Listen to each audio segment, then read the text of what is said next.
শওকত সাহেব হারার আতঙ্কে এলাকায় একটা ভয়ের বাতাবরণ তৈরি করার চেষ্টা করছে। আমরা এটা হতে দেব না।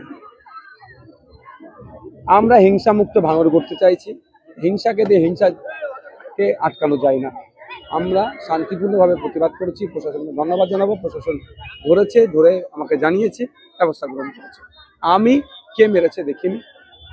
প্রশাসন বললে এই ছেলেটি মেরেছে। আমার ড্রাইভার ওখানে ছিল, ড্রাইভার ভেরিফাই তাকে করতে বলেছি। আমি না কিছু বলিনি।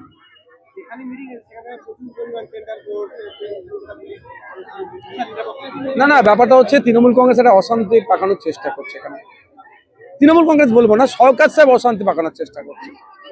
সেই জন্য প্রশাসনের কাছে ইনপুট আছে, সে নাগাতে ভোট দিচ্ছে। ভালো তো, আমি চাই ভাঙড়ে শান্তিপূর্ণভাবে প্রোগ্রাম হোক, নির্বিঘ্ন হোক। সেই তৃণমূল আরো যে সমস্ত রাজনৈতিক দলগুলো প্রার্থীদের সবাই করুক না।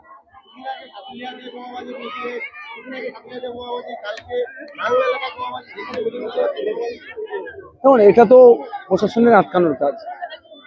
এই বোমাবাজিটা 2021 থেকে 23-এর মধ্যে ছিল। 23-এর পরে যে শওকত সাহেব দায়িত্ব নিলে বোমাবাজি হতে শুরু হলো, খুন হতে শুরু হলো। টোটালি শওকত সাহেব এই কাজগুলো করাচ্ছে। তদন্ত করলে পাওয়া যাবে। কারণ দক্ষিণ বামুনিয়াতে যে ব্লাস্ট করে দুজন মারা গেল, 4 জন যে লাপাতা, মূল হোতাকে ওহিদুল ইসলামকে চালতাবেরিয়া অঞ্চলের শওকত সাহেবের সব থেকে স্ট্রং হ্যান্ড ছিল। বুঝাই যাচ্ছে তো কি করেন। মোথাবাড়ি কাণ্ডে এই প্রথম এনআইএ কাউকে গ্রেফতার করলো যিনি আইএসএফ এর পঞ্চায়েত সদস্য ছিল, তাকে গোলাম রব্বানী। কি বলবেন? দেখুন, ব্যাপারটা হচ্ছে আমরা একটা জিনিস লক্ষ্য করছি যে একটা পরিকল্পনা মাফিক আইএসএফ কে আটকানোর চেষ্টা হচ্ছে। আমরা কোনোভাবেই এটাকে বরদাস্ত করব না। আইনি লড়াই করব, 1 নম্বর কথা। দ্বিতীয় কথা হচ্ছে আইন সবার জন্য সমান। আমরা তদন্ত করছি আমাদের ইন্টারনাল। যদি কেউ অন্যায়ের সাথে যুক্ত থাকে তার হয়ে সাফাই গাইব না, তবে কাউকে যদি অন্যায়ভাবে আটকায় তাহলে আমি সর্বোচ্চ আইনি লড়াই করবো।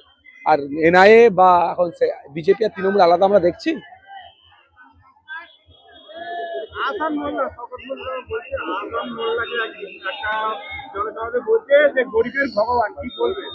দেখুন, ব্যাপারটা হচ্ছে আর একটা শব্দ ইউজ করেছে, আল্লাহর সাথে মনে সম্বোধন করেছে। আল্লাহ ধর্মীয় মুসলমান সমাজে ধর্মীয়ভাবে আল্লাহর সাথে কাউকে কি সামঞ্জস্যতা করা যায়? এতটুকু বাংলার মানুষকে বলবো, ভাঙড়ের মানুষকে বলবো, কাকে প্রার্থী হয়েছে যার যে এই ধরনের কথা বলছে, তাহলে জিতলে আগামী দিনে তাহলে তো শরীর এখন মুখে বলছে, তাহলে হয়তো বাধ্য হবে একটু করাতে।